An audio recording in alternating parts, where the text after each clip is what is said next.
What if the gods of ancient Greece weren't gods at all?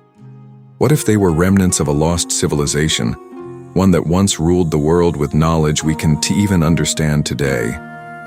Beneath the myths of Zeus, Athena, and Poseidon lies a story of science, technology, and cosmic power that may have been forgotten or deliberately hidden.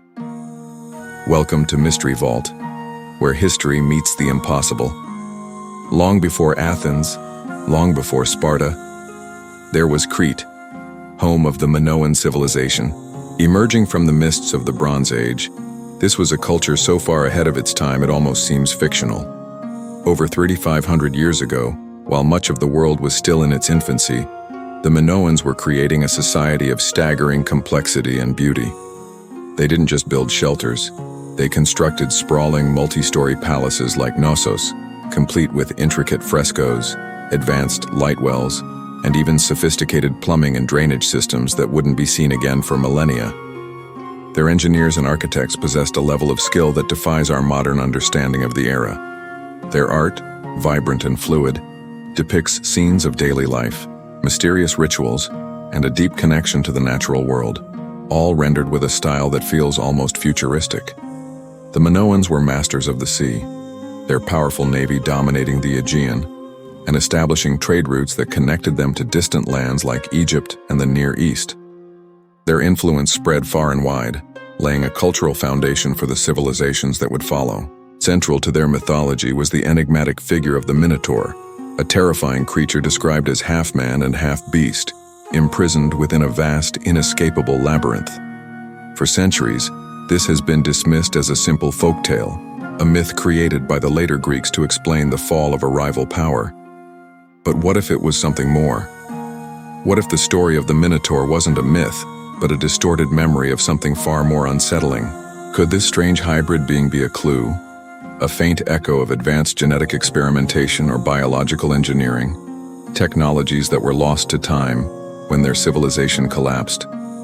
Perhaps the labyrinth wasn't just a maze of stone, but a symbol of a forbidden science they could no longer control.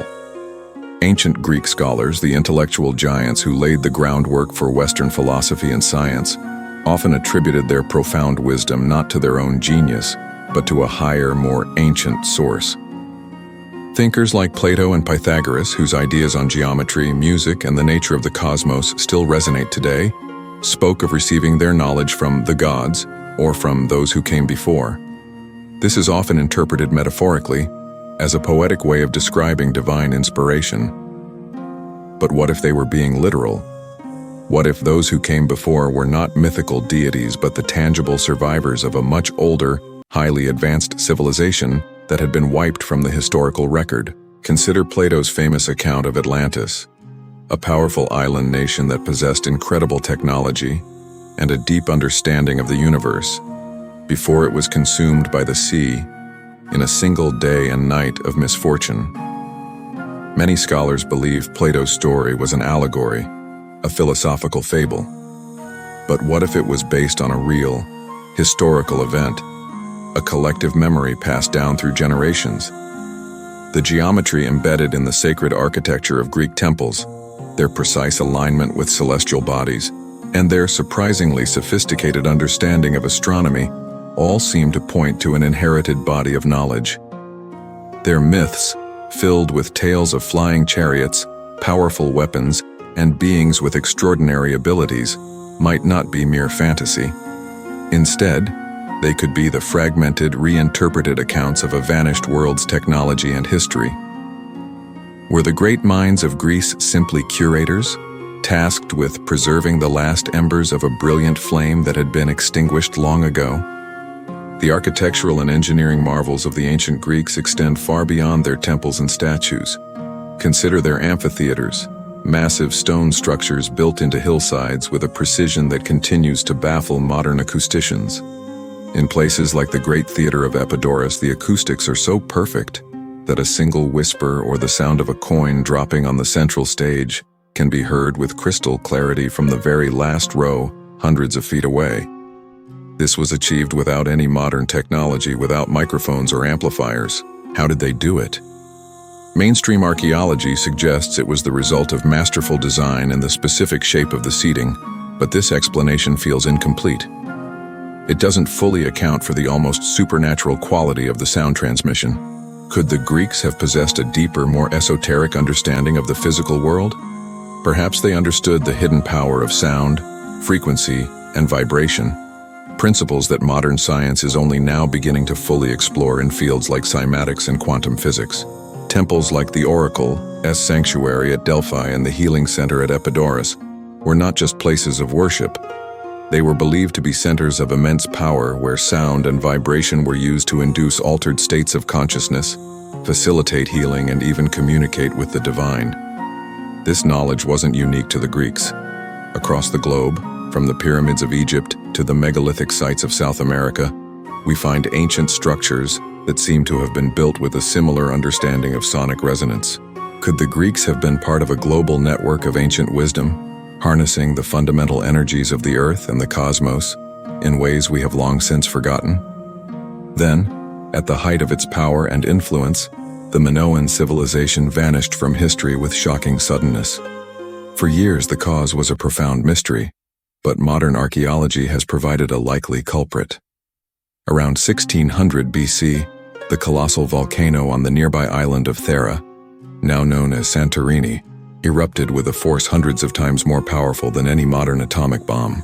The explosion triggered cataclysmic tsunamis that would have slammed into the northern coast of Crete, obliterating its ports, fleets, and coastal cities. A thick blanket of volcanic ash would have choked the sky, poisoning the land and leading to widespread famine and societal collapse. The Minoan world, in effect, was wiped out in an instant. But is it possible that the story didn't end there? Legends and fragmented historical accounts from neighboring cultures, including Egypt, speak of survivors who fled the cataclysm. These tales describe skilled and knowledgeable people who sailed away from a dying land, taking their precious wisdom with them. Could these refugees, the last remnants of the brilliant Minoan civilization, have made their way to the shores of mainland Greece? Could the spark of what would become the golden age of Greek civilization, its art, its philosophy, its science, have been ignited from the smoldering ashes of Minoan Crete? It's a compelling thought that one great civilization didn't simply die, but instead passed its torch to the next, ensuring its legacy would survive, albeit in a transformed state. In his famous dialogues, Plato speaks of a bygone era, an age of the gods, when divine beings and mortals walked the earth together. He describes this not as a time of myth, but as a real period in the distant past, a golden age of humanity, guided by benevolent, highly advanced beings. We tend to read these passages as allegory, as philosophical musings on an ideal state. But what if Plato, one of history's most brilliant minds, was recording a truth he believed to be literal? What if the gods weren't deities to be worshipped from afar, but were in fact teachers, mentors from an older, more enlightened civilization who shared their knowledge of science, mathematics, and ethics with a fledgling humanity? If this is true, then the entire foundation of our history is shaken. If the Minoans were the inheritors of this knowledge, and the Greeks in turn inherited it from them, it implies a continuous thread of wisdom stretching back into an unrecorded antiquity. It suggests that history as we know it isn't just missing a chapter. It's missing an entire civilization, a foundational culture that may have been the true source of all subsequent ancient wonders. The secrets left behind by the Greeks and Minoans might not be their own, but the last echoes of a world so ancient and so advanced that its very existence has been erased from memory, surviving only in the guise of myth and legend. Myths are often dismissed as stories, but every myth begins with truth. What truth did the Greeks and Minoans leave behind, and why has it been forgotten? Subscribe to Mystery Vault, and because ancient wisdom may not be lost, just hidden.